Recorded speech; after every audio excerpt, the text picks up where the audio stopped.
سارے صحابہ مل کے آئے، کہنے لگے عمر فاروق سے کہنا ہے نبی پاک کے زمانے میں تو ظاہراً غربت تھی، ابو بکر کے دور میں بھی غربت تھی، اب تو بڑا مال ہے، عمر سے سفارش کرو کہ عمر نیا کرتا پہنا کرے۔ ملکوں کے سفیر آتے ہیں، عمر وہی پھٹی پرانی چادر اوڑھ کے اور وہی کئی جگہ پہ پیوند لگے سوٹ پہن کے سفیروں کے سامنے بیٹھ جاتا ہے۔ عمر کو مشورہ دو، طے ہو گئی بات۔ سب نے جب مشورہ دے لیا تو سارے کہنے لگے یہ بتاؤ شیر کی مونچھ کو ہاتھ کون لگائے گا؟ کہنا کس نے ہے؟ بندہ بھی تو ڈھونڈو نا۔ میں کہا جناب میرا یہ خیال ہے کہ مولا علی شیر خدا کہیں گے، کیونکہ جس شخص کی عمر کو سب سے زیادہ حیا کرتے دیکھا وہ شیر خدا مولا علی ہے رضی اللہ تعالی علی کہیں گے، اس لیے کہ جناب علی تو کئی دفعہ جب گفتگو کرتے تھے تو حضرت عمر چپ کر جاتے تھے اور فرماتے تھے علی نہ ہوتا تو میں ہلاک ہو جاتا۔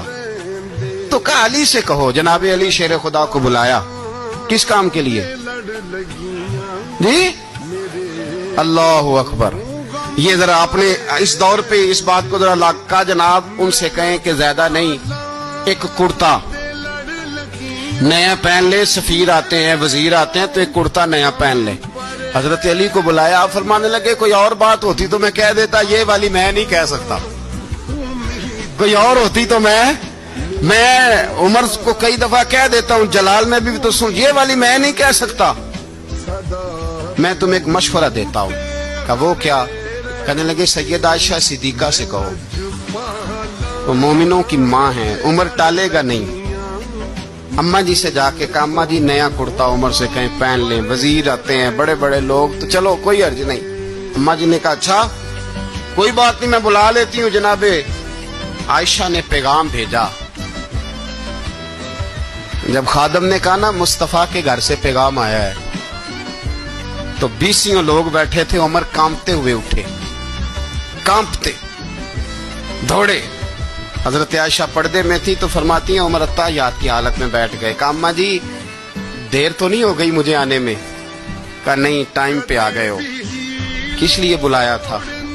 کہا عمر دیکھو غربت کے معاملات اور ہوتے ہیں، جب اللہ آسانی دے تو کوئی چیز استعمال کرنا حرام نہیں ہوتی، اگر حرام ہے تو بتاؤ۔ کہا نہیں اماں جی حلال ہی ہے۔